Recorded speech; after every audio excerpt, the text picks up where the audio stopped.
Ladies and gentlemen, today I am standing up for Marshall.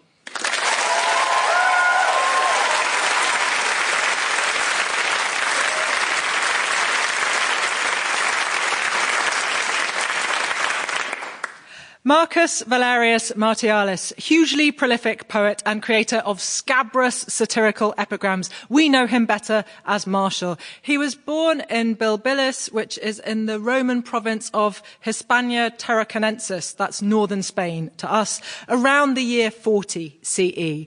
So Spain was a wealthy province, well, 3 provinces, I think, of Rome. It was rich because of olive oil and because of wine exports, and its people were Roman citizens. So it produced other celebrated writers and thinkers like Seneca, the philosopher, Lucan, the epic poet, maybe even Martial's younger contemporary, Juvenal.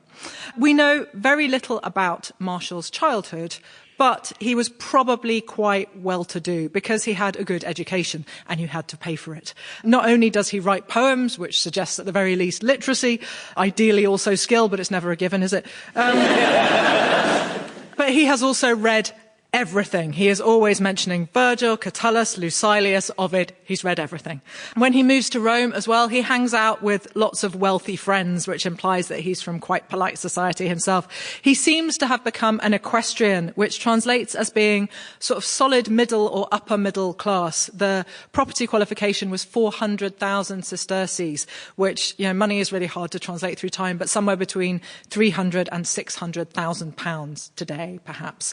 So when he says in the 13th poem of Book 5, he says, "I admit it, I'm a pauper and I always was," we can probably take that as poetic and comedic exaggeration. And anyway, he goes on in that poem. He says, "I'm not an unknown. I'm not even a badly known eques, but I'm read a lot all over the world." So he's playing, even in one short poem, with the idea of being both the poor outsider and the big celebrity. We'll come back to the truth of these claims later, but first let's think about what Martial was writing that everyone was apparently reading. And the answer to that is libelli, little books, as Martial calls them, of epigrams. Epigrams are short poems, often only 2 or 4 lines long. They're usually in elegiac couplets, which is the metre of Latin love poetry. It was an especial favourite of Ovid's. Epigrams were a Greek literary form, and Roman writers before Martial were often toying with this. So they wrote them in Greek, or they were Latinizing Greek epigrams, that kind of thing. Martial only writes epigrams. He only writes them in Latin. There's sometimes a little half line or a quote in Greek, but that's all. And he writes more than 1,500 of them. So he both innovates and exemplifies what epigrams can be in Latin.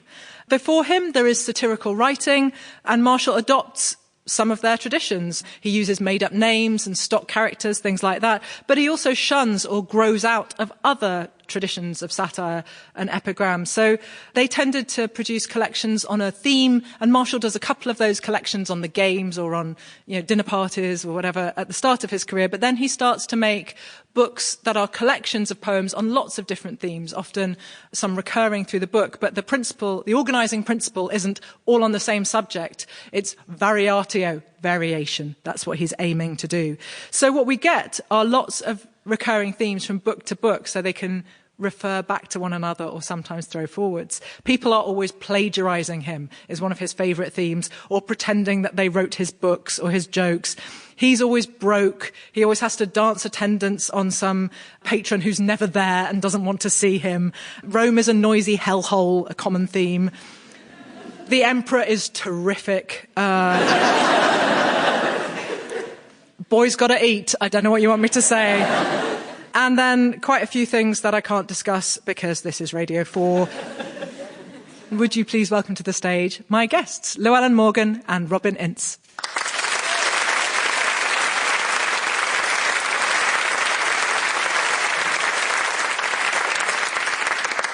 It's nice, this, isn't it? It is nice. Really enjoyed it. I've had a lovely evening. Oh. So it's been really interesting to watch backstage because when I do Infinite Monkey Cage, when the scientists come in, no one hugs each other because they're no good socially. Whereas all you were all doing hugs and everything when everyone came in. Even really Llewellyn. Nice to see. Yeah. What do you mean even? Oh dear. I knew this was a risk. Sample complete. Ready to continue?